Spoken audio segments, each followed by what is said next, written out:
we were having an interesting discussion about how we come to show topics today, and we wanted to share in some of that process maybe and how I do that.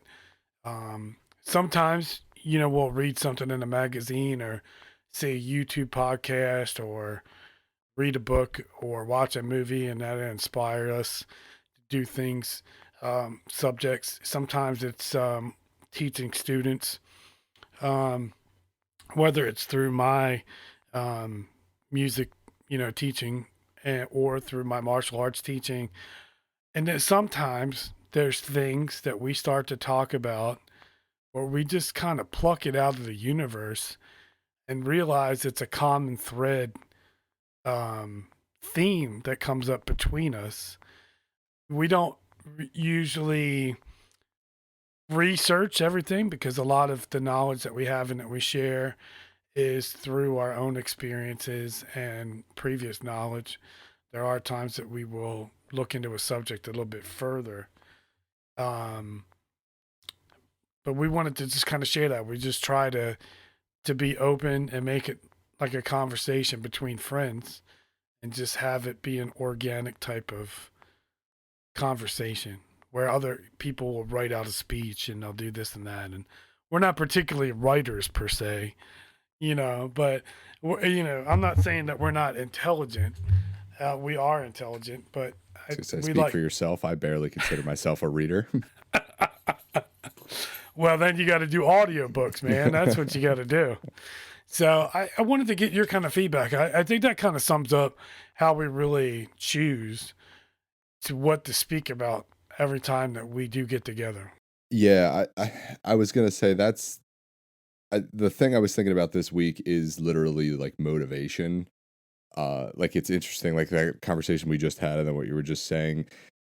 I I feel like on average, my motivation has just been kind of not there for the past couple of weeks for just everything. Like I had a meeting with work the other day that I was like not stoked about, and I left my old job because of what the new job is now starting to do, and I was like I'm just like I don't want to go to, not that I don't want to go to work because I still like my job, but I'm like starting to get into that mind frame where I'm like I don't really like this job anymore. I think I'm going to start looking for a new job and just different stuff like that. It's just been motivation to do anything. It's kind of been not there.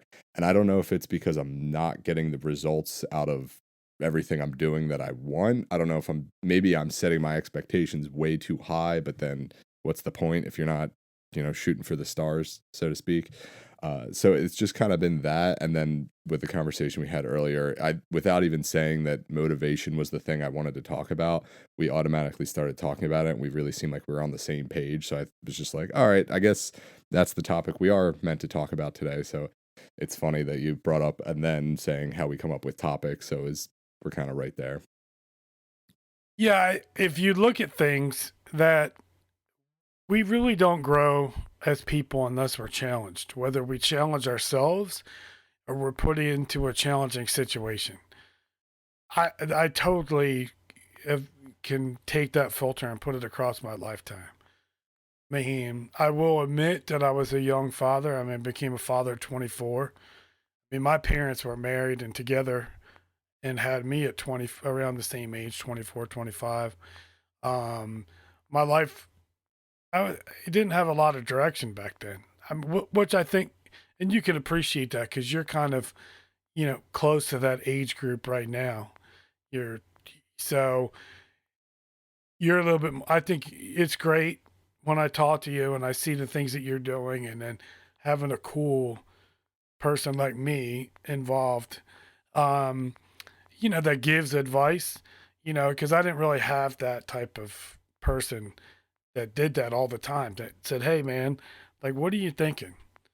I mean, I do have people like that, but it wasn't as like hands on. So, I became a father. So, and plus, I was transitioning from, I moved from the East Coast to the West Coast at 18 to go to school. And then I was involved in the music industry for a long time, bouncing in and out, and then found myself, moving out of LA into San Diego and living there for a long time. Spent 34, 35 years in SoCal, just enjoying it. Just knowing that going back to the East Coast probably was not going to be beneficial. And there was something pulling me. But uh, you start trying to find a way in your 20s. If you don't go to a school, I mean, I think that's where college is kind of cool because you get to experiment with yourself and maybe discover other things to learn and try to figure out your path. Because I think oftentimes there's people that go to college and they don't have a clear cut path, or they do have a clear cut path and go, hey, you know what, this isn't working. This isn't the kind of study that I want to do for a career over 30, 40 years. And they find a different way. I mean, college is just one way. It's not every way. So, but my son was born, and I'm like, man, I really need to. I have somebody else that's totally dependent upon me at this point. I'm not advocating going out and having a kid. Believe me. Learn responsibility. Have a kid. I mean, I know people that had children in high school. They were babies themselves. I mean, that's scary, bro. Like, and that's got to be one of the scariest things. You haven't even started in life, and here you are. Yeah, I had a couple kids like that too. Knew a couple kids. So that really stretched me to try to search for answers, and because my goal was I would do anything to support my kid, financially, mentally, physically, whatever I had to do. That's what I needed to do. If I had to go work a shit job or whatever, it wasn't a shit job because I was taking care of what I was supposed to take care of. I'm not saying it was easy. I mean, that's why they say, and I don't know if you've ever heard this before, but you either have energy or you have experience. So if you have kids at a younger age, you have a lot of energy.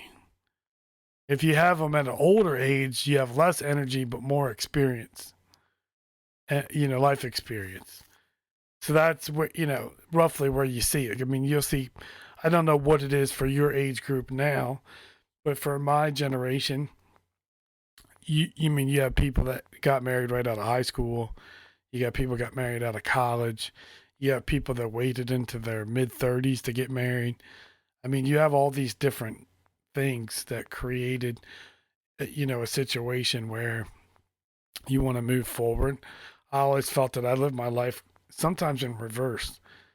Like I got the kid, then I tried to find a career or something and just happened to be lucky to find some of the opportunities that I had.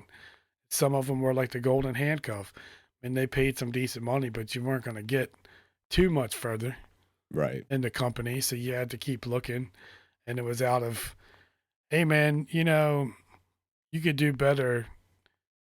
It's time for you to go. Either getting fired or laid off or whatever it was. And then taking that time to reinvent myself, and ask myself the questions. Well, what do I need to do? Like, what are my strengths? What experience do I have? How can I transition that into something else? And I think if we kind of look at that with goal setting or motivation, that if we ask ourselves those particular questions or say, what question am I not asking the universe? So, so to back this up a little bit, we were talking about how if it is said that if you increase your ask, that God in the universe will increase its give. So if you ask for more, that God in the universe will give you more. And the reason I say God and universe is I believe there is a universal power. I believe God is a part of that. I'm a spiritual person, not a religious person. So I don't speak from an anchor of religion, even though we live in a Christian Judeo society based on those values. That you still have to have some type of spiritualism to rely on. Sometimes you get dealt something in life that you no matter how strong you are, no matter how much a warrior, you have to rely on a higher power to help you get you through that.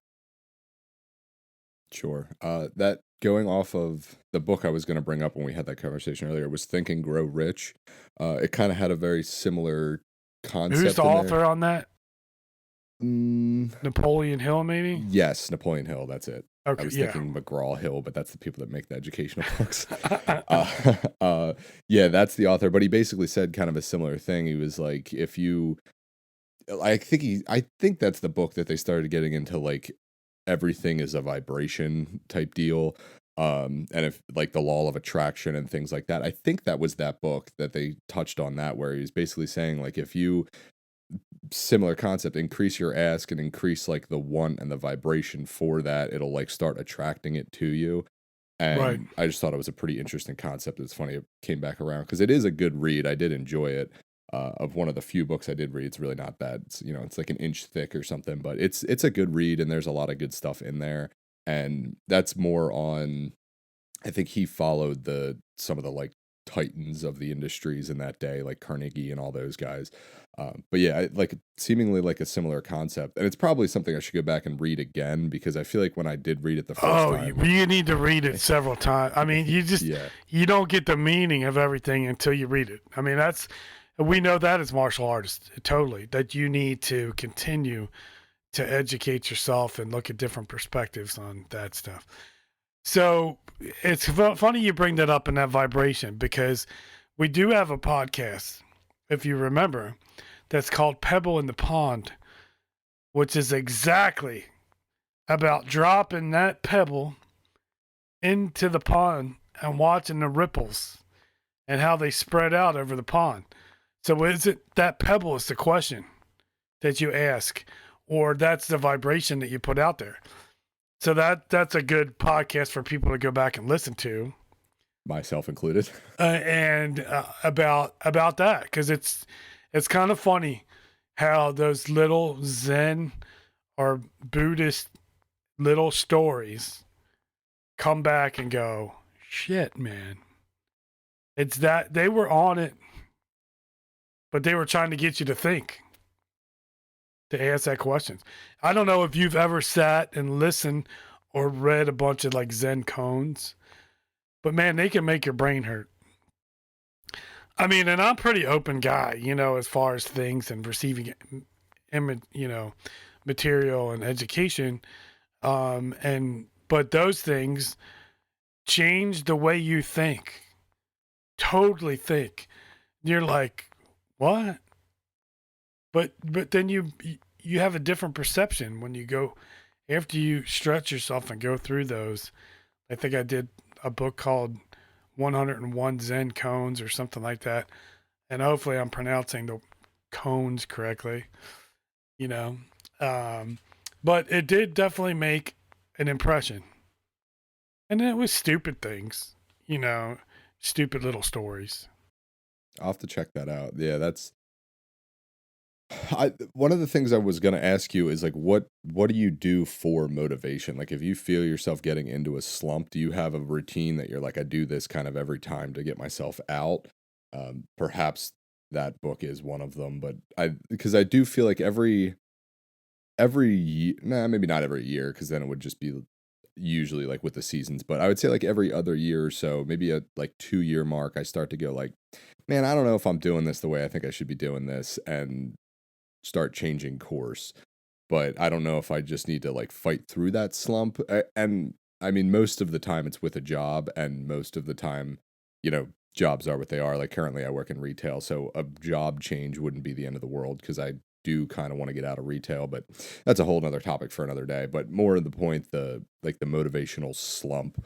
Yeah, so let me address that. That's a good question. First of all, I want to definitely acknowledge that I appreciate your journey looking at it because I know that you've gone through education, you've changed careers a few times, and have taken that chance. And I think that that's important because with each opportunity that you take to educate yourself, that you're building a unique individual as far as that's concerned. as far as motivation wise, I've learned that if I continue to massage my motivation every day, that I continue to listen to motivational speakers, to read books, to read in general, because you need to have a creative side and you have to be able to creatively think about solutions. So that's important. Um, so I constantly try to push myself. Now I did hit a saturation point. I think recently, within the last couple weeks, and I'm like, why do I get up and listen or try to find motivational stuff every day?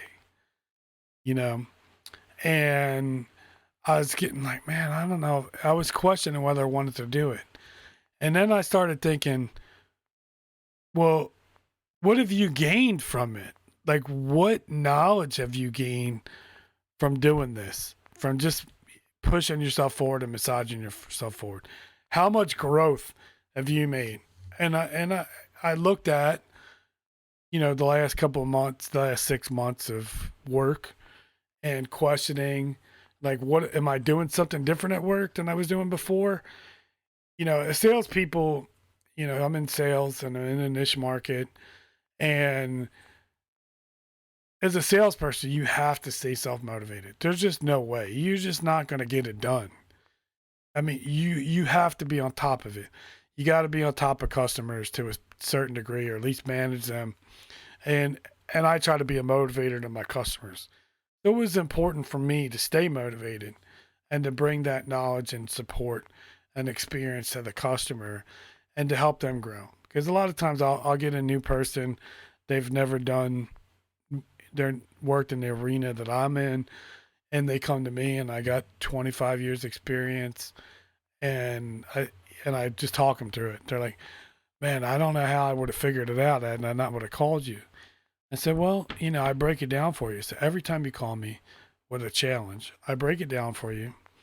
We look at the most simplest thing to look at first. So now you get a guy maybe on his third or fourth call, and maybe it's that short, maybe it's not. And I said, well, did you do this, this, and then you're like, yeah, I did all that. I did what you told me to do. I looked at the signal chain. I tried to figure out, what was the most simplest thing that it could be. And then I just started going down the chain of events to try to fix it before I called you. And that's all I've ever done. So what analysis you put to that? That's a white belt that never quit. Basically, I mean, that's a black belt's a white belt that never quit, that had to rise above challenges, that had to work on things that were challenging that you couldn't do before, and you keep stacking on that knowledge and experience. So yeah, I continually to do that. I continually to find different audiobooks. I go to used bookstores, I go to libraries, I go to YouTube, internet.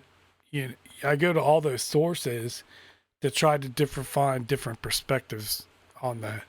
Now you do have there's guys that are out there, like if you take like Anthony Robbins, which my family's worked for in the past, and as a younger adult, maybe in my 20s, maybe even 19, 20, that I got exposed to that world a lot and going to seminars and things like that. And maybe it was a little bit too much to take on at that point for me. But eventually those messages that I've received in those seminars and things like that really took hold. And Anthony Robbins is good about finding information from other people, boiling it down to some simple facts or technologies that he doesn't claim that he's created, but he will give them back to you in a format that makes you excited about it. So that's part of that. But also too, in my name itself, my name is Dale. My grandmother was a big follower of Dale Carnegie back in the day. She was probably ahead of her time as far as motivational speakers. She named my father Dale. She named, I was named Dale after my father. So we have, it developed that culture over 3 generations of our family of positive thinking. And sometimes I didn't realize that at the time, like being younger, being around my grandmother. So, I mean, it definitely a seed that you have to plant, that has to be planted with you. And maybe you get it from your grandparents.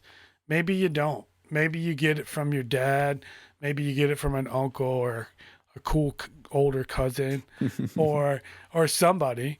Yeah. And they plant that seed and they make you think and they make you challenge yourself.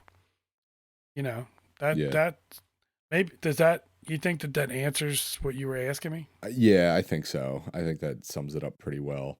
Uh, yeah, I think because I do notice when I start to like I'll pick up a new book and start reading it, I will feel better about things. So I think I just have to get on a better schedule of that because there is a lot of I come home from work or the gym and just eat and go to bed. Like I don't set enough time aside to like work on myself, I think. And whatever that is, whether it's learning something new or reading a book, I feel like I get too much into the A to B to C to start back over again. So I think I just need to establish a better schedule of being able to do that, whether it's set aside like 10 minutes a day to just read. And I was doing that for a little while. Um, and then, I just kind of fell off of that and stopped doing it. But even anything like just picking up the guitar for 10 minutes or something like that, like I think I just need to get better at doing that. And then everything else will kind of seem less impactful.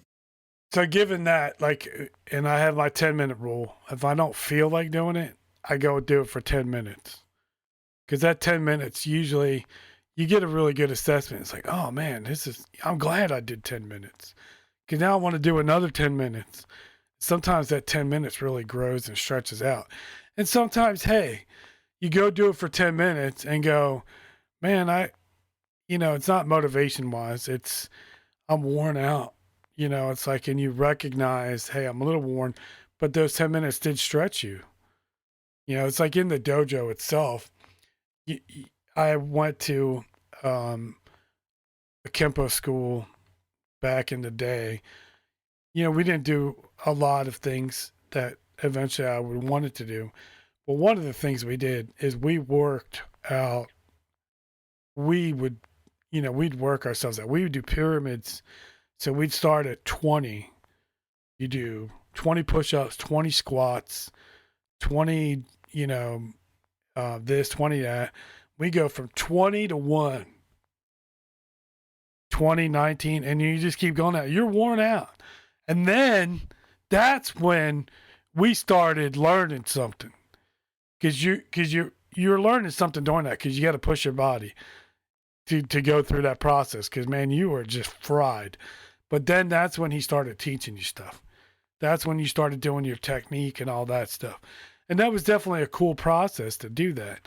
So I've kind of recently brought some of that back into my training where, okay, I'll go right now, my training, my solo training, I'll go and I'll warm my body up with some yoga because it just, fires the body up, gets some muscles and everything else warmed up. Then I'll do some active stretching. Then I'll go into some technique because I'm still studying over 3 different arts on a daily basis. So I'll do that, and I'll pick subject I'm going to do, and then I'll intersperse this and this and that in between. And then at the end, I've started going, okay, you're tired or you're kind of worn out mentally.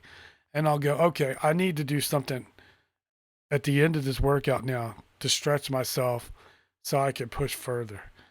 And I've noticed that over the last couple of weeks I've done that my enthusiasm for training has definitely increased.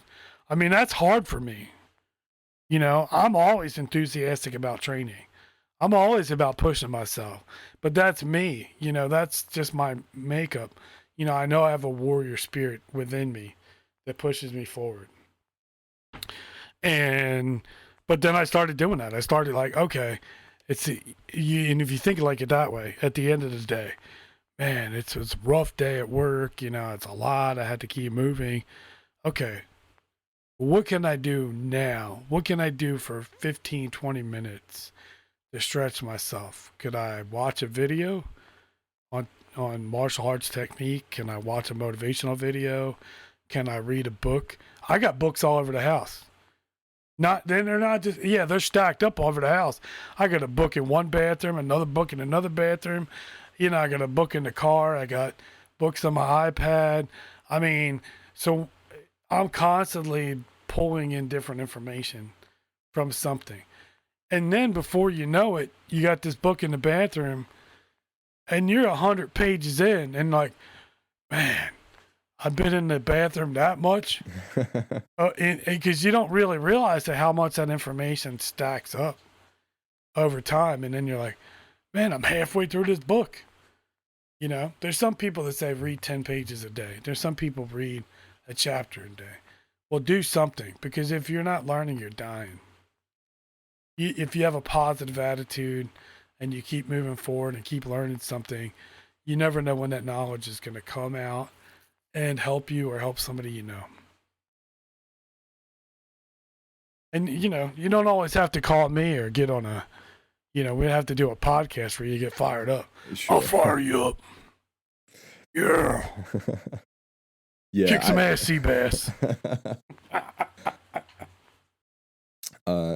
Yeah, I should probably sit down and like put a daily schedule together. I just feel like my days are so inconsistent that I never really bothered to try, because it would be like, some days I get home here, some days I get home there, sometimes I eat lunch, sometimes I don't. Like it's the little stuff like that I think gets to me is, oh, did I eat lunch today? No, well, I'll go home and eat, and then I'll be tired after I eat, or I'll go home, I won't get home till later, so then I have to eat later. I still want to work out, so then I just feel like my days are so weirdly stretched out and inconsistent that it's annoying to, but I mean, granted, that's an excuse to not find 10 minutes, right? Like it's only 10. Yeah, everybody minutes. You have 24 hours in a day.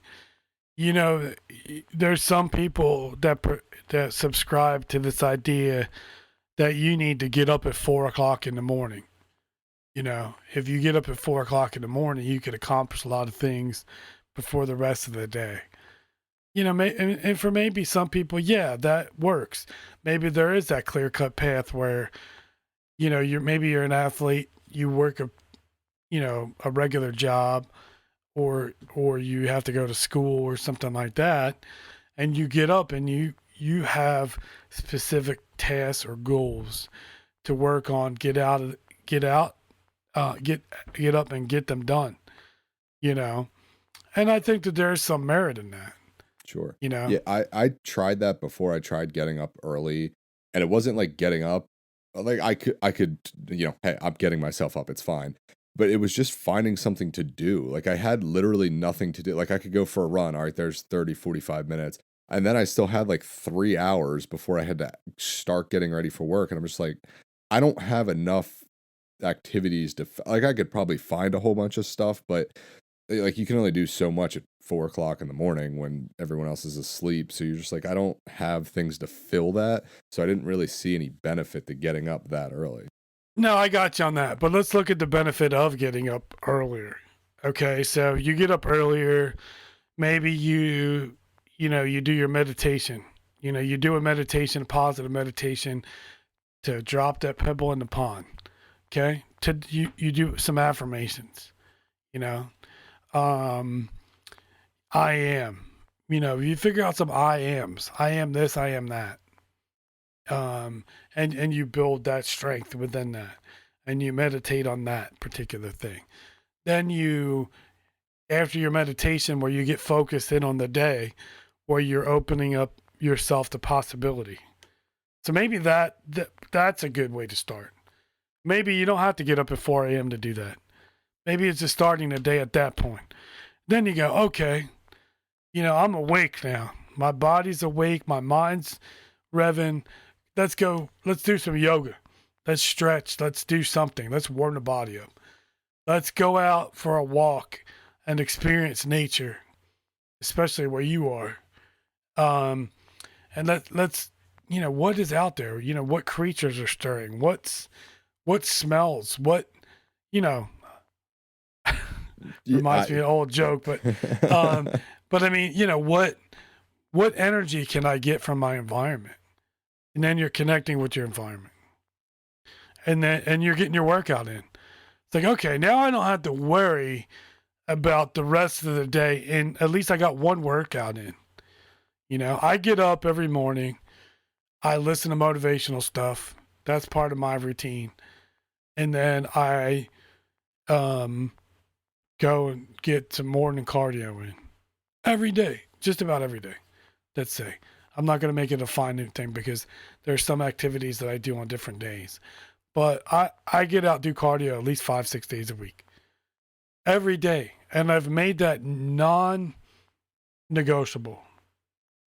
Because I mean that to me, that's a meditation on top of the meditation I do. I do find going for a run is very cathartic. I do, and as much as I don't like running, and like I just don't like doing it, but it is very cathartic. I do enjoy a good run as much as it's annoying to have to go run. But I and what you said about walking in the morning. Now that I'm thinking, like I think that would be a very I should give that a try. Like getting up an hour early and going for a walk and seeing what that does. Because I'm usually not up that early, so getting up and getting outside and going to do something, and getting in the morning sunlight and seeing all the different stuff. I think that would be a good addition to the day. But yeah, and it gets your body breathing and pulling that earth energy. I mean, you're not that far from, I mean, you're a decent amount far from the beach. I mean, when I lived at the beach, I loved getting up and going down the coast, driving down the coast, or getting up and going to a restaurant or something, or a little breakfast place near the beach, and pulling that energy in. I mean, there's something about that energy for me. I've always, until recently, I've always lived on one coast or the other, or a place that had a lot of water. That to me, there's something in that speaks to my soul, and I get that energy. And I think that gets down to a spiritual thing, because who is more spiritual than Native American Indians? True. They thank the world for providing them with food to eat, because then if the world didn't provide the food, they're not going to eat. If they thank if they go hunting, they thank that animal for providing them sustenance. What do Christians do, or Catholics? They do the same thing. They pray before a meal, and they're thanking, God for giving them something to eat for that meal to nourish them. It's like kind of funny how those themes, when you break them down and look at that, how everybody's really kind of the same. Yeah, yeah. Especially when you get rid of, oh, I hate that thing, I hate this thing, or religion's all bad, or this is all bad. There's nothing that's all bad. So if you look at that concept, and then you go, okay, cool. I went out, I got, morning walk in. That's going to reap benefits anyway, because you're getting your heart rate up. You're flushing, everything through your body. Everything's getting renewed. Then you get back and like, okay, yeah, I still got some time. What can I do now? Yeah, maybe I can't play guitar at top volume or acoustic because people are still sleeping. What can I do? I can listen to a podcast. I can read a book. I can, do some mental training in the art that I'm studying, or try to, maybe if you're in a specific work field, you can do that. Or you could research things like, hey, I always thought about doing this. Like, what could that do for me? Because maybe that opens up some doors. Yeah. Yeah, and I guess I should utilize the time I would have in the morning, because realistically, I don't, I act like, oh, I get up at 6 a.m. every day and go to work, but I get up at like, the earliest I usually get up is 7, so, which is, kind of early, but getting up at 6 isn't, like, that's nothing. Getting up at 6 o'clock in the morning to add an extra hour to the day is really that extra hour of sleep is probably just hurting me at that point because I try to go to bed somewhat early, but um, I think like obviously adding an extra hour at the end of the day hasn't been working for me, so let's Right. So try you something different. exactly. So that you're asking yourself a different question, right? So you're like, man, how can I can't been trying to add this extra hour at the end of the day when I have no energy. So now you're saying, okay, what if I got up an hour earlier and I put all these things? Now just think of the reverberation throughout the day. Now you're in a better mood. You're calm. You're calm in the chaos. You don't have to worry about working out. If you work out again or go to a martial arts class or go to the gym later, then hey, that's a bonus. Because I work out twice a day. I'm a maniac. I get up, I get my cardio in, and then I do my martial arts training in the afternoon, and I keep trying to add to that push and push in that direction. And I'll put stuff on the calendar. I had to get into a mindset to bring my yoga back into my practice. And I keep putting it on the calendar. And I put yoga. And I'd look at it and be like, no, Yeah. no. And then I was like, you know what? I keep putting that off. And if I keep putting it off and I'm feeling bad about it, it's important because I put it on that calendar for a reason. So then you go, well, what can I do? So I just started adding it. Okay, I'll do it when I get up in the morning. Okay, that's good. But I still got to warm up before I start doing martial arts. So if I take 5-10 minutes to do yoga, rebalance my body, connect with my breath, stretch out my body, my muscles, everything, you can assess how your body's feeling that day. You can go, okay, I'm a little tight here, a little tight there. You can make that assessment. Just like if you're a computer tech, okay, you got to look at the computer why it's not optimized and why it's not running. You get a snapshot. Okay, this is what I need to do to get it to optimize the performance. Same thing. So then I started doing it before my practice. So and that's how I just keep. So maybe I got something else on the schedule I keep putting off. That's important. And I go, man, I feel bad about that. I gotta go do it. If I'm avoiding it, I gotta go do it. Yeah. If it scares me, I gotta go do it. There's a reason.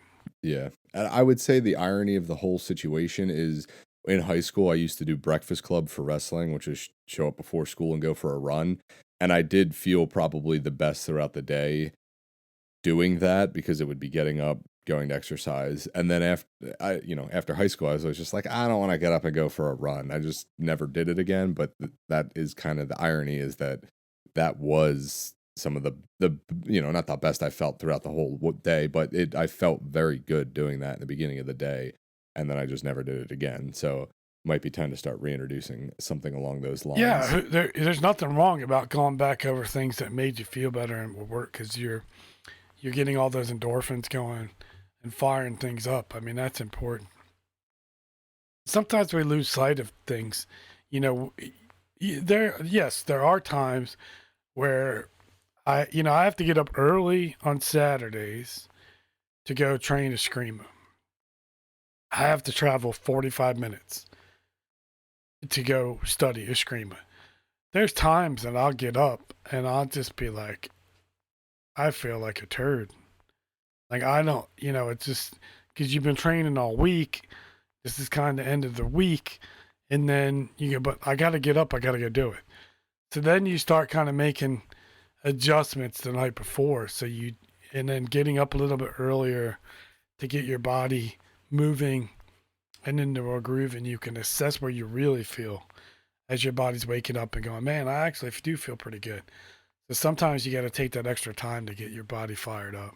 Yeah, I looking back, it probably is a tell, but for the past couple months, going to the gym after work I've been almost feel like at work I'd be like, man, I don't feel like going, like almost looking for an excuse. Like it's an hour drive. Like it's just the end of the day. I don't really want to It's a do it. grind. You're grinding yourself out. Yeah. And I don't know, because I don't think it's I'm not interested in training anymore, because I don't think that's the case at all. Because when I'm there, I really do enjoy it. And then afterwards, I'm like, I'm glad I went. It's just finding that motivation to get myself to go. And I don't know if I don't know what the answer is to that one, because like of late I've been like the drive, and then I'm starting to look at gas prices, and then I'm really starting to like freak myself out. Okay, now you're starting to get you're going down a rabbit hole. Yeah. But I think if you look at the other thing, I think that I have a unique look at as well is, have I earned the right to be tired? That's why I look at it. Have I done enough today to have the right to be tired? So if you're getting up early, getting your run in, going to the gym, or making a schedule that, I do cardio specifically this day, I go train this day, dividing your body up over several workouts and still getting some cardio after you train. And then at the end of the day, you're tired for a different reason. And you've earned the right to be tired. So, and still when you're tired, all right, let me read a book for 10 minutes. Yeah, let me wind down. That is something else, not the reading of the book part, but I think that's something else that has been, because I've noticed when I don't do it, I feel like I'm better throughout the day. But like having a proper wind down, and I feel like I've talked to people and heard some different podcasts about a proper wind down at the end of the day is, hey, don't just sit and watch TV and then go to bed. And I have a TV in my room, so that's half the problem. But I try to or don't stare at your phone before you go to bed. Like do something that's not that before you go to bed, because there are times that I'm laying in bed for literally like an hour trying to fall asleep and I just can't. And I think it's because I don't have a proper wind down of, so like the inverse effect of getting up early, or not getting up early rather. I like just don't have that proper wind down, and I think that kind of sets the tone for the following day, and then it's just a constant downhill struggle. Okay, so that's another good question that you bring up on that, because I know I've been kind of mastered myself on that particular time of the day.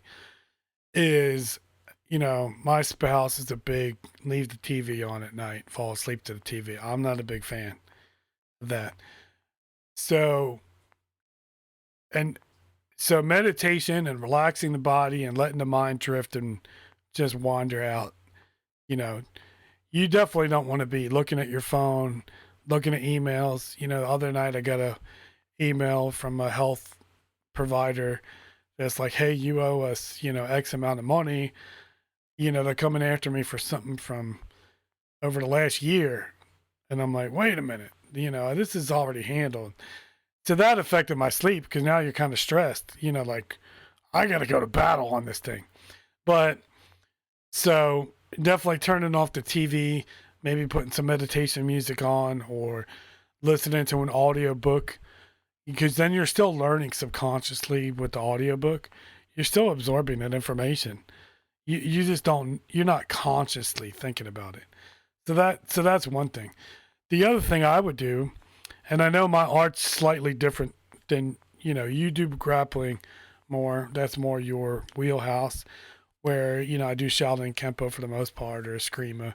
And I do grappling too. It's a part of everything I do. And I will use the night to review in my head techniques that I may have learned, or review forms or something like that. Because when you're thinking about it, your body doesn't know the difference. Yeah, in your head. It's funny you mentioned that. Some nights I do try to do that. But my like initial training background came from self-defense, so it always divulges into a higher heart rate and thinking I'm in an actual situation of like getting attacked, and I'm like, all right, I can't do this anymore, because then I'm like, well, I play the whole scenario out in my head, and I literally kind of sit there and I feel like I'm like, well, now I'm like a little agitated, like I can feel I'm like my heart rate's slightly higher than I want it to be, and I'm just like, oh boy, all right, I gotta think of something else, lollipops and rainbows. Hey man, that leads back to another podcast we had about forms.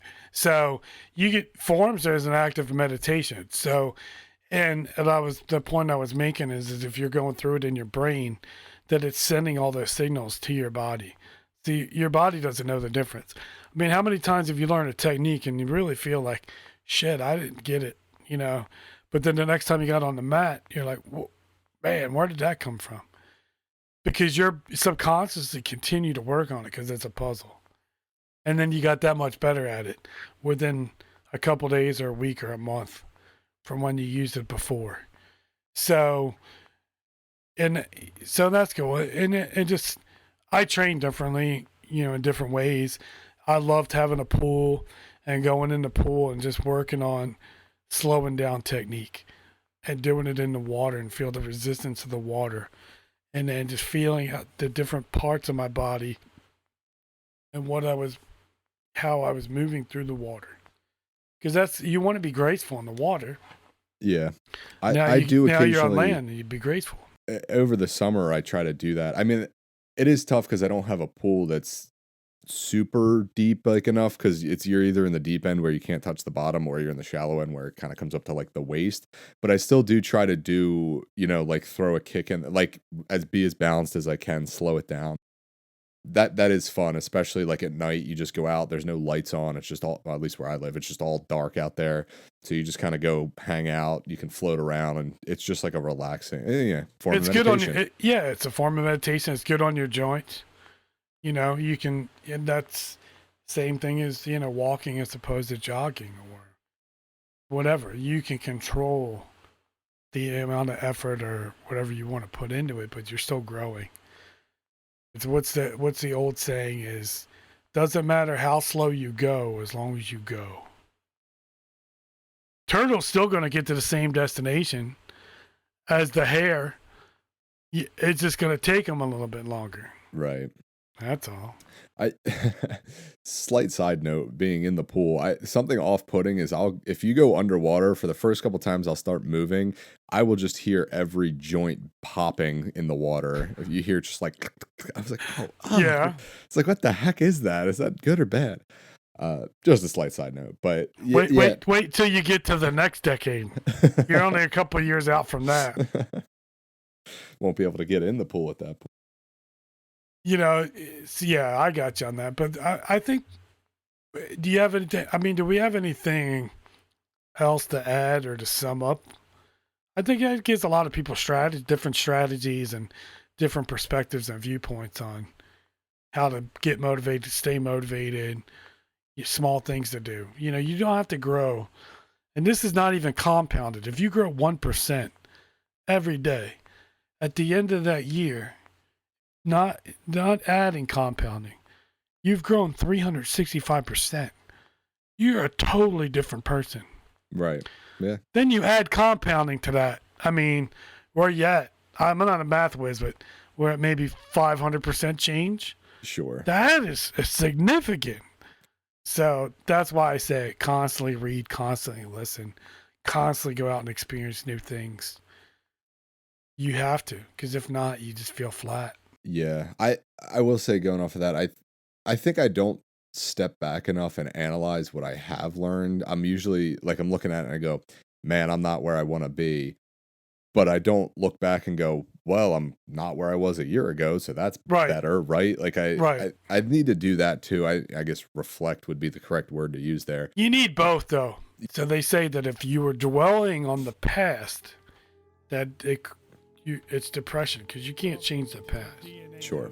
If you dwell in the future, it's anxiety. You're creating anxiety. You're being anxious about the future. Sure. If you live in the moment and change the moment, then you're truly living the life you want to live, because you can control moment to moment.